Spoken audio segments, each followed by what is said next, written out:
U današnjem videu sam pripremila jednu malu retrospektivu 2024. godine. Pokazat ću vam i smeštaje u kojima smo boravili tokom prethodne godine i onda ću vam reći neke planove o čemu razmišljam, šta vas očekuje u 2025. godini i kazat ću vam neke zanimljivosti sa putovanja koje obično ne uđu u video. Pa da krenemo. Godinu smo počeli sa snimcima sa krstarenja zapadnim Mediteranom i ovo je stvarno bilo jedno posebno putovanje. Svakog dana ste u novom gradu, svakog dana nova luka i to nisu neki mali gradovi ili neka mesta gdje nemate šta da vidite. To su bili veliki gradovi od Napulja, Rima, Barcelone, Palma de Majorke. Obišli smo i Korziku i glavni grad Ajaccio. Tako da svakog dana smo imali mnogo toga da vidimo. Ja sam se trudila mnogo toga i da snimim, međutim najveći problem je nastao u montaži kada sam shvatila da imam jako puno snimaka, ali da ne znam celu priču, celu istoriju mesta gdje smo bili, tako da mi je trebalo otprilike mjesec dana za samo jedan video, da ga onako lepo uklopim, da bude sadržajan za vas, da bude informativan, a opet da možete da vidite puno lepih i zanimljivih kadrova. U celu polovinu godine sam ja objavljivala snimke sa krstarenja Mediteranom i onda je usledilo ono što ja negde i želim da bude i dalje tema mog kanala, a to su obilasci banja u Srbiji i okolini i obilasci akvaparkova. I tu se nalazi jedan video, zove se 3 banjska bisera. Ako ga još niste pogledali, svakako ga pogledajte ako volite banje, ako volite prirodu. Tu smo obišli Kuršumlijsku banju, Prolom banju i našu najvišu banju Lukovsku i obišli smo čudo prirode Đavolju Varoš, tako da u tom videu sve možete pomalo vidjeti i mislim da se možete ponovo zaljubiti u prirodu u Srbiji, ali je prelepa. Tako da to je bio jedan od videa i onda smo išli u akvaparkove. Plan je bio da obiđemo mnogo više akvaparkova, međutim desilo se da je moj sin dobio upalu uha i to treća upala uha je bila na moru, tako da do kraja leta više nismo išli u akvaparkove, ali smo uspjeli da vam snimimo banju Hadžimatikum u mestu Mako u Mađarskoj.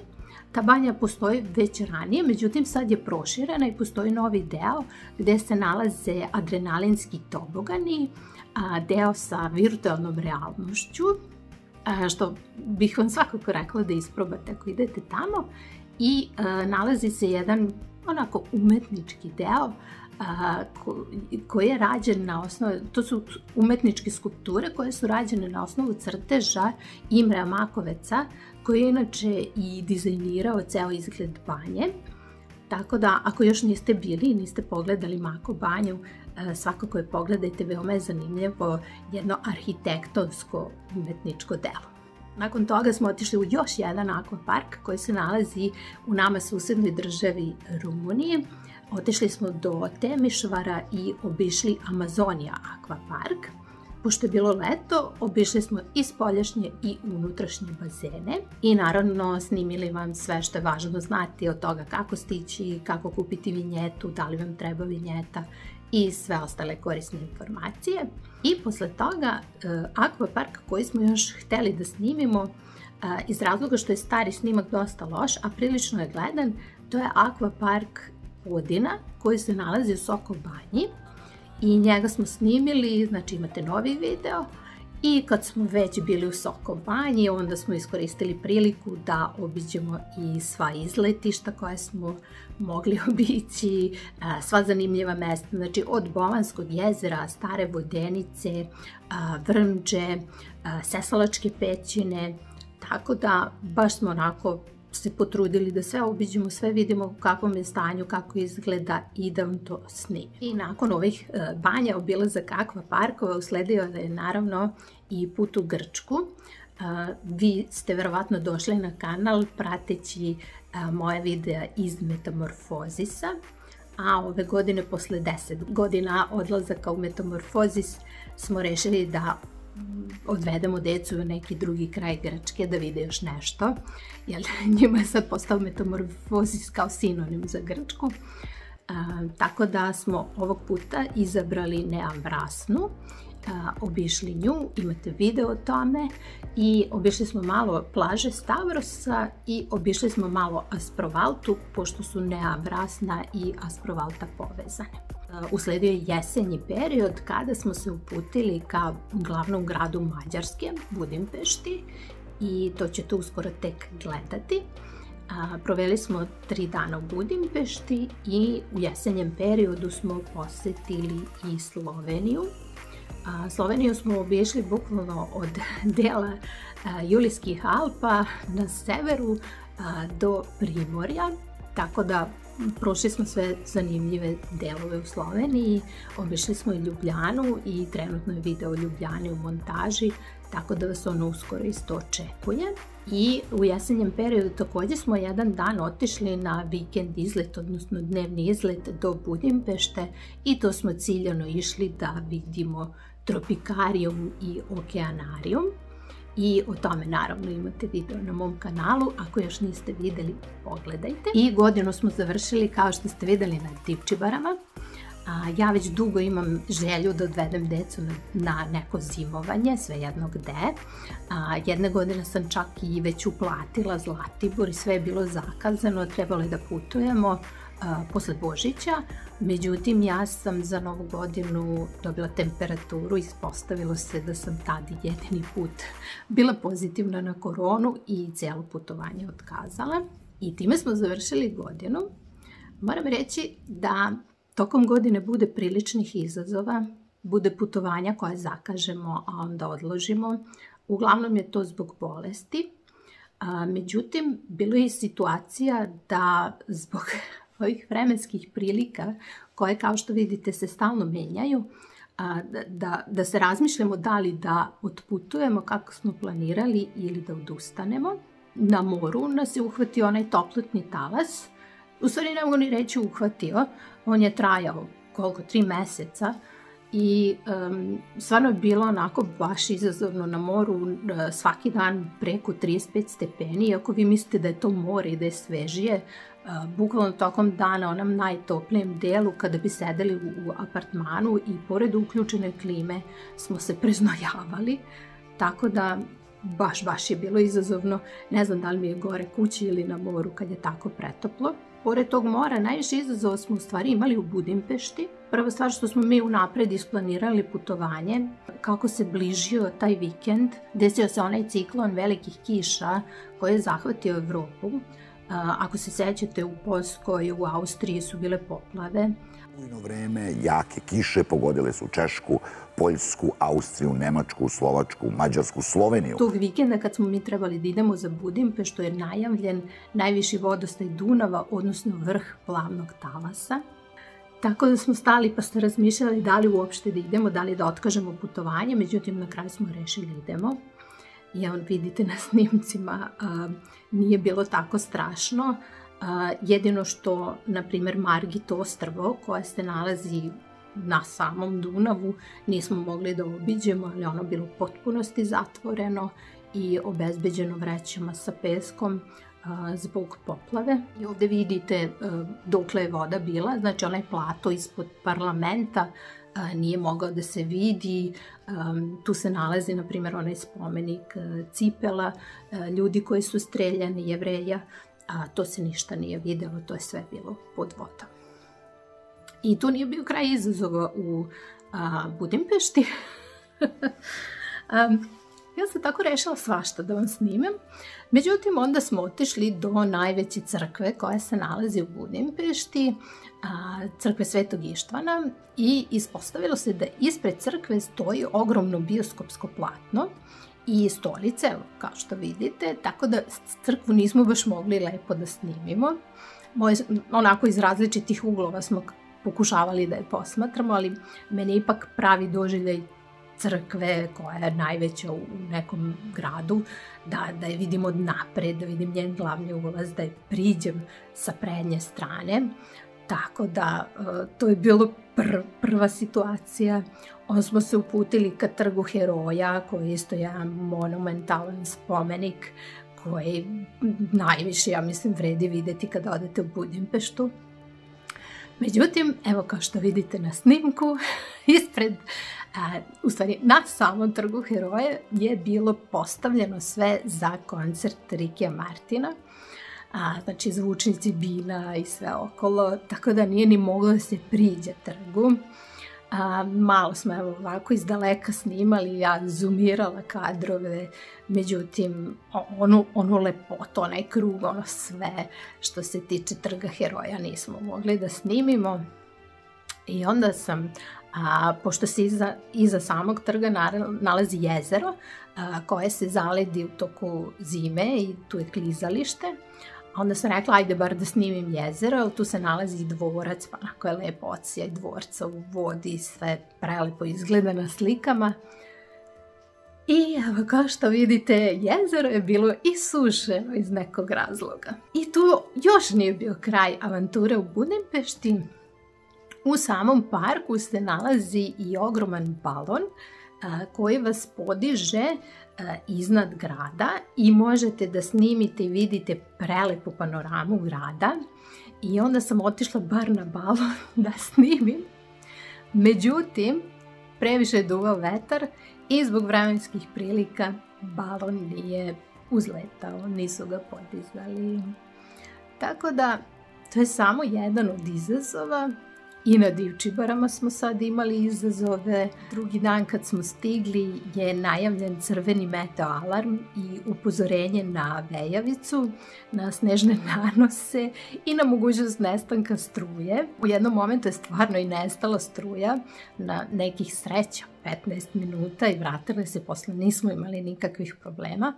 Ali samo hoću da vam kažem da, iako nekad isplaniram šta ću sve da vam snimam, šta je sve zanimljivo, realnost bude drugačija i bude mnogo izazova da bi ovi videi bili baš ovakvi kakvi jesu. Da li vam snimam sva mesta na koje putujem? Ne. Postoje neka putovanja gde, evo na primjer, mi svake godine redovno odlazimo na Tisu, i tu bukvalno uživamo, tu smo leti, tu se rashladimo, imamo privatni čamac i ovu veliku gumu ili kako je mi zovemo krofnu, deca uživaju. Međutim, ovde nemam šta da vam preporučim. Da postoji neka organizovana plaža sa sportovima gdje možete i vi tako da se provozate ili da koristite gumu, ja bih vam to rado snimila, jer bi to bila prava informacija za vas. Ovako je ovo nešto što mi radimo, mi putujemo, ali jednostavno mi nije za kanal. I ono što ću još da vam pokažem jesu naši smeštaji koje smo koristili tokom 2024. godine. Sve smeštaje našli preko Bookinga.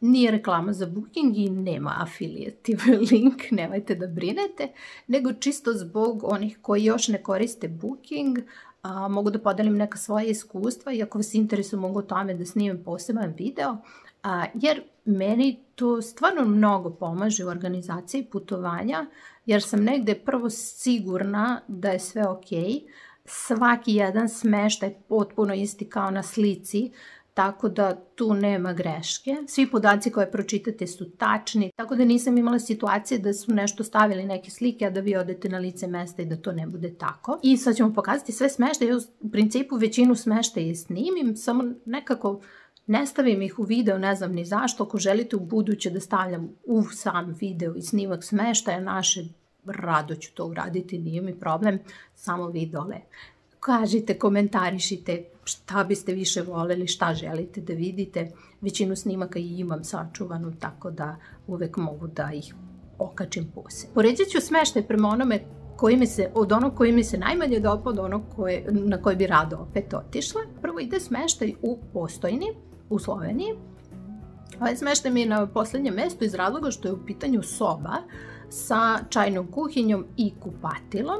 I ovde smo imali parking u dvorištu zgrade u kojoj smo bili. Zašto mi je poslednji? Jedini razlog je što je prostor mali, što je soba, nije apartman i što vi kad ste u sobi onda čujete i druge ljude kad prolaze, zatvaraju vrata, tako da nije baš isto kao kad ste u stanu, mada se i u stanovima, apartmanima čuju komšije. Sljedeći smeštaj je smeštaj u Grčkoj. To je vila u kojoj smo odseli, odnosno apartman. Razlog zašto je ovako nisko na mojoj listi jeste što je bila mala kvadratura, dosta je mali prostor, ali sve uredno, čisto, besprekorno. I mislim da ovo smeštaj u kome sam imala najviše onih kućnih aparata, od mutilice za kafu do aparata za kafu, tostera, znači ja bukvalno ne znam ni šta je sve bilo u to malo kuhinje, mikrotalasna, znači bukvalno sve što nam je trebalo smo imali, ali kažem mali je prostor, terasa je stvarno bila mala. Ovo je jedini smeštaj koji ne znam zašto nisam snimila, pa evo koristim slike sa Bookinga. Na terasi nije bilo mesta da raširimo sve 4 stolice oko stola. Sljedeći je smeštaj na Divčibarama. Ovo je prelep apartman, u stvari stan unutar zgrade koja je nova. Unutra, evo kao što vidite, znači ima taj dnevni boravak, spavaća soba, kuhinja i kupatilo. Meni je udobnost kreveta jako važna, tako da čim neki krevet nije u potpunosti udoban, to je jedan od razloga zašto neki smeštaj kod mene dobija nižu ocenu. I zgrada u kojoj smo bili ima svoj parking sa rampom. Sljedeći smeštaj je u Budimpešti. Ovo je bio isto stan u zgradi. Evo vidite, dosta je velik, prostran je. Ima 2 sobe, kupatilo.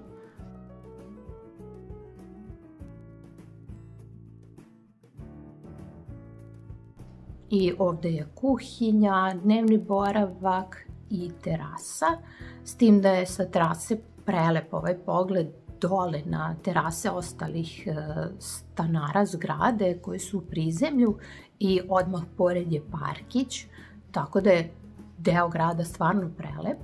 I ovaj smeštaj ima svoju garažu, znači auto nam je bio u garaži ispod zgrade, tako da je baš bio ekstra. Zatim ide smeštaj u Sokobanji. Ovaj smeštaj nam se baš dopao, isto je stan u zgradi, isto ima parking sa rampom. Samo jednu stvar da razumete, ja kad tražim smeštaj, tražim da ima parking, Wi-Fi i da ima klimu. Znači to su mi 3 uslova koje mora da ima smeštaj, tako da iz tog razloga vam i govorim koji su to smeštaj, kako izgledaju sa parkingom. Ovo je, znači kao što vidite, stan, ima spavaću sobu, ovaj dnevni boravak sa kuhinjom i kupatilo, ima i terasu, to ste već vidjeli, i zaista je udoban i ovdje bih se ponovo vratila. I na prvom mjestu mi je smeštaj u Radogljici u Sloveniji. Ovo mi je bio najlepši smeštaj, ovo je smeštaj unutar kuće, znači to je bukvalno stan u prizemlju kuće i gore naš gazda bio. I evo vidite kako izgleda, znači ovdje je kupatilo, ovdje je dnevni boravak, ovo je terasa sa ovim stolicama koje isto možete da koristite, odmah tu je parkirani auto i unutra se nalazi još spavaća soba odvojena i nalazi se odvojena kuhinja.